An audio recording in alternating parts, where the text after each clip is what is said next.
Ever since their introduction by Nike in 2016, Supershoes have become a game changer in the running world, both professionally and recreationally. Despite their hefty price tag, Supershoes are more accessible than ever, with many brands developing their own. But which Supershoes are the most efficient for me?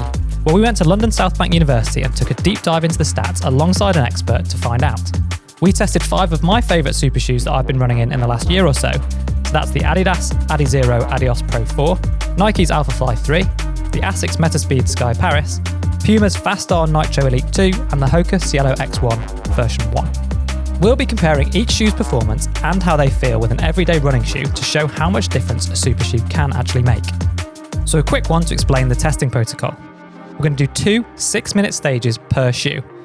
But first of all, there's a 5-minute warm-up at around 5 minutes per kilometre pace, so 12 kilometres an hour. Then we do 6 minutes at a pace that's slightly slower than my 10k pace, effectively my marathon pace, which is around 4 minutes per kilometre, 14.5 kilometres per hour. Then a very quick break in order to take lactate samples and to make sure everything's okay, and then straight into 6 minutes at 10k pace. So for me, that's roughly 3 minutes 30 per kilometres, or just over 17 kilometres an hour. We needed to take a recovery to make sure the test was fair between each shoe, so we were taking at least 40 minutes. Then we were testing across 2 days with 3 shoes on each day. With the mask on, we were measuring loads of different things, including VO2, VCO2, my heart rate, and we were also measuring my subjective effort by asking me my RPE, my rate of perceived exertion, after each stage. We were then going to work out the VO2, so my oxygen usage at each of the different paces in each of the different shoes, in order to be able to compare which ones were most efficient for me. Directly before testing each shoe, my height and weight was measured. Weight in particular was important to make sure that I wasn't getting dehydrated through the tests. Also, there's going to be some slight differences between the actual weights of the shoes. I also made sure to take exactly the same amount of exactly the same carbohydrate gel at the same time period before each test. And each morning I had the same breakfast, which was several hours before the testing, to hopefully make that as fair as possible too. Before lacing up any of the super shoes, we first tested the New Balance 1080 to establish a baseline for comparison against the advanced performance shoes. In today's running world, the 1080 is considered an everyday shoe, but when I competed professionally, even this kind of foam technology didn't exist. But they're an all-rounder, and lots of you ask us how much difference a super shoe can really make, so this seems like a great starting point. The New Balance 1080 felt really good in warm-up. That's a pace that I'm used to running in these shoes in, and also a lot of my longer runs. Stepping up to marathon pace actually felt okay, but as soon as I stepped up to 10k pace, it felt like such a huge leap. They were definitely comfortable and stable, which a lot of super shoes aren't, but not responsive. That would be my summary. We've deliberately gone first with the 1080 here to establish a baseline to compare the super shoes to, but this is our first time doing scientific testing of this type, and whilst we had help from the experts at the university, we'd love to know your feedback once you've watched this whole video on what we should have done, what things you've spotted in our protocol that we could have done better, or that you would do differently if we were doing it again, because I'm sure that we've made some mistakes and actually that will influence the data, but it gives us a good starting point. So the New Balance 1080 running at marathon pace, my VO2, the amount of oxygen that I was using, was 46.5. My blood lactate after that section at marathon pace was 1.6. And then my VO2 when running at 10k pace was 54.3. And my blood lactate was 4.6, which I can tell you is high. So I was definitely working anaerobically at that point. Next up, we've got the Adidas Adizero Adios Pro 4. These felt great. They felt so much lighter immediately on putting them on. Much bouncier, much more responsive. But saying that, hitting the warm-up pace on the treadmill on these actually felt a little bit awkward compared to the 1080s. It just shows you that the two different shoes are designed for really different purposes. But then, once we stepped up to marathon pace, they immediately felt easier, bouncier, lighter, and that the shoes and treadmill in combination were doing a lot of the work for me, and my breathing just felt so much easier. I was aware this could be a placebo effect, but that placebo effect was working. It felt easier for me. The difference in pace to 10k again, stepping up from marathon pace, felt much less pronounced, and they felt good running at that pace. It felt like they were exactly what they were designed to be doing. So it felt like that 6 minutes went much more quickly and much easier wearing super shoes. So comparing a bunch of stuff, my blood lactate, so the level of lactate that I was generating during the different periods, was 19% lower at marathon pace and 9% lower at 10k pace compared to the New Balance. The VO2 was 44.82 at marathon pace. That's a 3.7% reduction. So I'm effectively 3.7% more efficient at marathon pace compared to the New Balance, according to this data. And then at 10k pace, I was 2 to 3% less efficient compared to the New Balance. So when we saw this data on the day, we were really unsure as to why that might have been, if it was because the shoes came second, or perhaps the lactate score for the 10K pace was so much higher for the New Balance 1080 that was I generating more of my energy from anaerobic energy systems and therefore requiring slightly less oxygen, which almost masked the efficiency. We weren't sure, but that's what the data showed. Next up, we've got the Asics Metaspeed Sky Paris. And actually, I have raced in a pair of these before in my Fast 5K that I did last year.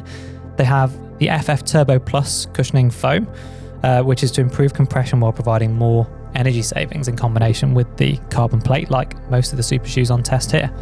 They felt a lot less bouncy than the Adidas. They felt smoother, but because they felt much smoother, I didn't feel like I had to push quite as hard.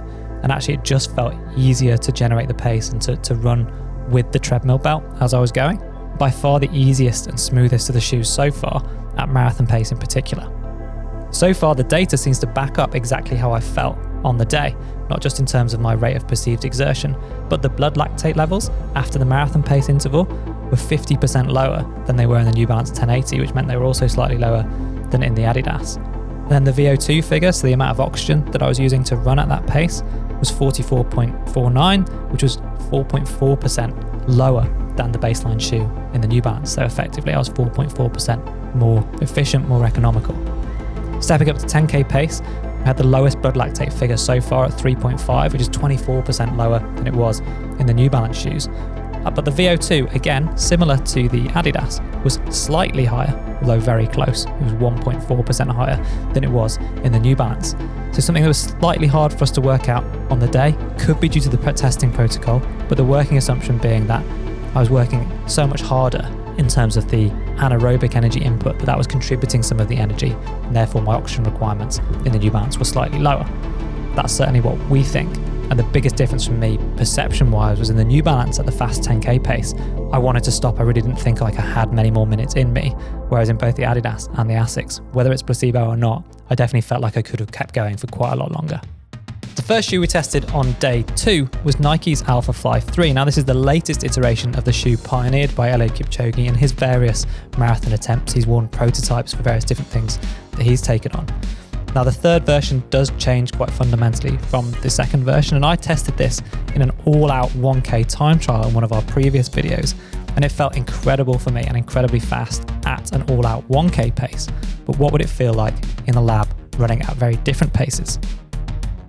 So first up, my first perception was that it didn't feel as comfortable for me in terms of my running style and my mechanics as either the Asics or the Adidas. And bear in mind that all of my observations are based on my own experience, my own mechanics, and my physiology and my data. The point of this video is showing that there's going to be real differences, we hope, between each shoe, and that each individual person, the way that you run, is going to massively impact whether or not Supershoes will help you out and by how much.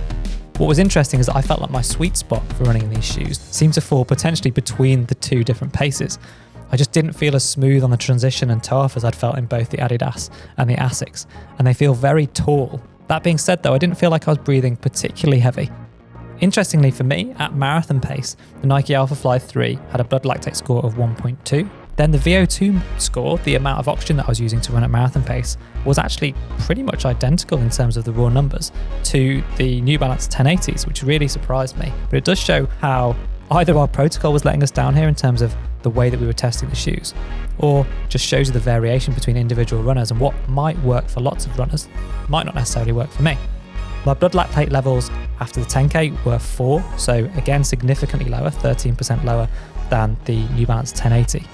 And my VO2 figures were actually about 4% worse than the New Balance. So again, following that trend from the first day's testing, that's showing the actual Supershoes running at 10K pace, for some reason, were requiring a higher oxygen cost than the New Balance 1080 did in the very first test. Then we're on to testing PUMA's Fastar Nitro Elite 2, which does look like a slightly bonkers super shoe, not least because it has a little fin that sticks out of the front of the shoe where the carbon plate actually extends beyond the toe, which you'd think you'd notice, but you don't. And actually, considering how nuts these shoes look, they actually feel the most like a normal shoe when you're running, and they're really stable at all 3 paces, which is one of the things that I noticed here. And PUMA also don't use a PEBA-based material, they actually use an aliphatic TPU foam, which they say delivers more energy return. Although One thing that I did notice is this shoe is quite a bit heavier than, for example, the Nike. We're talking about 280 grams versus right around 220 grams for the Nike. When I was running, the stability of these shoes really shines through. When you're doing a warm-up in these shoes, they feel great. But then when you do start to run faster, that feels fine too. And I feel like they really do propel you forward. The design, whilst it looks slightly strange, does give you a good degree of bounce. And the stiffness in the shoes really felt good for me at marathon pace. When we moved on to the second stage, doing the faster 10K pace, what's really hard for me to distinguish between here is whether I was fatiguing or whether the shoes weren't giving me quite as much. My gut feeling says that this is the first point over the 2 days that I just really started to feel tired. Just finished shoe number 5, and we've done everything in our power to kind of mitigate against tiredness, fatigue. Felt great at the sub 10K speed, and then really started to fatigue and feel tired in that kind of 10K effort. It's fascinating though to put them through their paces so close together, because I love this shoe and they feel really smooth to run in, but then it's really hard for me to differentiate between the fatigue of doing multiple tests over a couple of days versus the genuine fatigue of what it might feel like to run at that 10K pace. So despite feeling fatigued, actually I was still managing to clear the lactate really well at marathon pace. So I had a blood lactate level of 1.1, so very similar to the Nike Alphafly 3 after my marathon pace 6-minute section. That's 31% lower than in the New Balance 1080. And my VO2 was 45.8, so about 1.5% lower, more efficient than the New Balance 1080. But then when I got into the 10K pace work and I felt that it was just harder work for me to generate that effort, this was borne out in the lactate, which was the highest score of any of the shoes at 5.6. So clearly I had started to fatigue at this point. And my VO2 figures as well, very similar to the Nikes, in this case about 4% worse than the New Balance. So still battling that divide between aerobic and anaerobic work, and clearly with a lactate number shooting up to 5.6, that shows me that I was definitely deep into my anaerobic energy system. Time for the final shoe, which is Hoka's Cielo X1, the first version.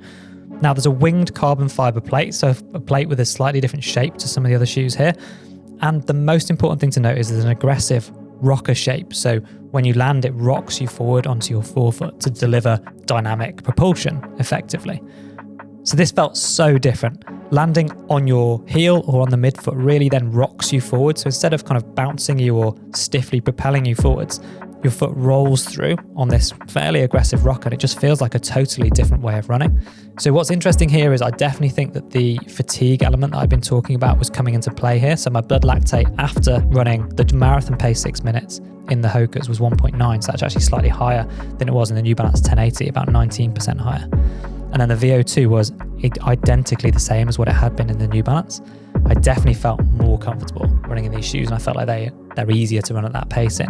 And then moving on to run at 10K pace, what was interesting is that I had managed to rein it in, and actually my blood lactate score at the end of that 6-minute period was 4.2. So similar to the Adidas, which were the second shoes on test, and we're talking about the 6th shoe here, and lower than the Pumas at 10K pace, which I'd really struggled in and was starting to feel tired. Despite my blood lactate score being lower, I was breathing most heavily, or my VO2 uptake for these shoes was the highest of any of the tests, as the final test at 57, so about 5% worse than it had been with the New Balance.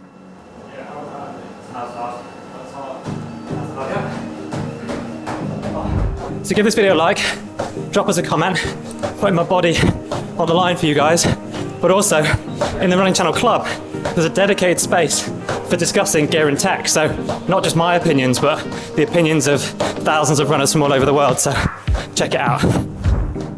So there you have it. We've tested 5 of the best super shoes, but the question is, how do they rank in their efficiency? But before I dive into the data and try and give you a summary of everything, I've already had some observations about what we would do differently next time. Things like, there's only one subject, so bear in mind this data only really applies to me and the way that I run in these shoes. The order of the shoes tested could be quite important, whether actually we need to randomize that and ideally go back again, test the shoes in a totally different order to see if we could replicate the same figures, or whether it was actually the order of the shoes and the fatigue that I was experiencing that influenced those numbers a little bit more. Does recovery time impact my mechanics? And so whilst I might have felt recovered at various points, if I was tiring, was I running in a slightly different way? That could be interesting to look at. Did we use the right paces? So the pace that we used for marathon pace and then the 10K pace, were they the most relevant to test for me? Diving into the data now. We've talked about it as I went through, but we've got a few graphs here which will hopefully show you the differences. The main thing that we're measuring during each test that we're going to look at to measure my running economy, i.e. how efficient I am at running in each of those shoes, is the VO2 figure. And that's the oxygen cost for me running at a certain pace in that particular pair of shoes. The lower the better, because using less oxygen means I'm running more efficiently. My requirements for my body to maintain that pace are less demanding. So the Hoka Cielo X1 and Nike's Alphafly 3 showed very little difference from the baseline figure for VO2 at marathon pace. But then we did see bigger jumps to a 1.5% improvement from the PUMA Fast R2, then a 3.7% improvement compared to the New Balance using the Adidas Adizero Adios Pro 4, and then the shoe that was head and shoulders above the others at this pace and did seem to correlate with how I felt running in that shoe as well, was 4.4% more efficient in terms of running economy. And that's the Asics Metaspeed Sky Paris. When we move on to talk about the 10K pace, what's really interesting here is none of the shoes gave a better, more economical figure for VO2 at 10K pace than the original baseline shoe, the New Balance 1080. Now that didn't marry up with how I felt running those shoes, and it didn't marry up with the blood lactate scores either. So I was definitely working more aerobically or less anaerobically, which is better, in all of the super shoes apart from the PUMA Fast R2 when compared to the New Balance 1080. And when I rank them in order, they're pretty similar in terms of the order for me to the marathon pace shoes. So the best shoe for me was the Asics Metaspeed Sky Paris. Then it was the Adidas Adizero. Then the Nike Alphafly and the PUMA Fast R2, which were very, very similar. And then the worst, but again, the shoe that had gone last in this rotation was the Hoka with a 5.5% increase in VO2. But bear in mind again, for all of those shoes apart from the PUMA, the blood lactate at the end, so how hard I was working anaerobically, was less than it was for the New Balance 1080, which is the shoe that was tested when I was completely fresh. So there you have it. Shoes are incredibly individual for different people and for different paces for that person. So that's one thing that I've taken away from this. But we review lots of different kinds of tech. We've also done a video, which you should check out now, where we looked at all of the best GPS sports watches.